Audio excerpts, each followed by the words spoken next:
এমন সুন্দর ওয়েদারে যদি একটা ভালো থ্রিলার সিনেমা দেখতে চান তাহলে দেখতে পারেন হিট 3 থার্ড কেসটা। এর আগে আমরা হিট 1 এবং হিট 2 দেখেছিলাম।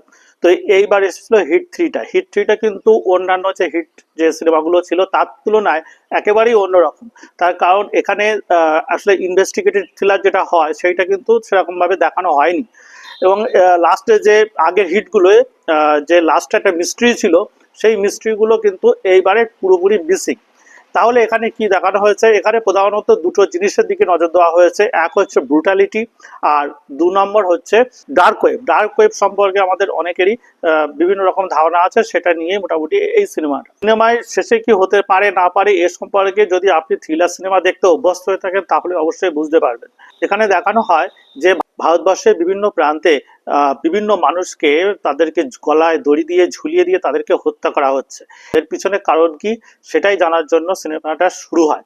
তো সিনেমার মুখ্য ভূমিকায় রয়েছেন নানি, এবং নানি প্রধানত যে ধরনের স্ক্রিপ্টগুলো আর কি চুজ করেন সেগুলো খুবই ভালো হয়।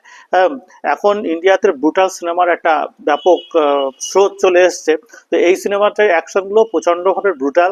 হ্যাঁ, সিনেমার প্রথম দিকের অ্যাকশনগুলো অতটা ভালো না লাগলেও শেষের দিকে মানে প্রায় 10-12 মিনিট ধরে টানা অ্যাকশন চলতে থাকে, যেটা আগের হিটের সিনেমাগুলোতে কিন্তু দেখানো হয়নি। সেটা ছিল পুরোপুরি ডিটেকটিভ মুভি, কিন্তু এটা ডিটেকটিভ না, এটা পুরোপুরিভাবে অ্যাকশন থ্রিলার বলা যায়। সিনেমার বিজিএম গুলো দুর্দান্ত করা হয়েছে। মোটমাট কথা, আপনি যদি সিনেমাটা শুরু করেন তাহলে এর শেষটা দেখে উঠেই আসতেই হবে। তো এই সময় যদি আপনার একটা থ্রিলার দেখার খুব ইচ্ছা থাকে তাহলে দেখতে পারেন হিট 3 সিনেমা নিয়ে। এরকম আরো অনেক ধরনের খবর পাওয়ার জন্য অবশ্যই লাইক, সাবস্ক্রাইব এবং ফলো করতে ভুলবেন না।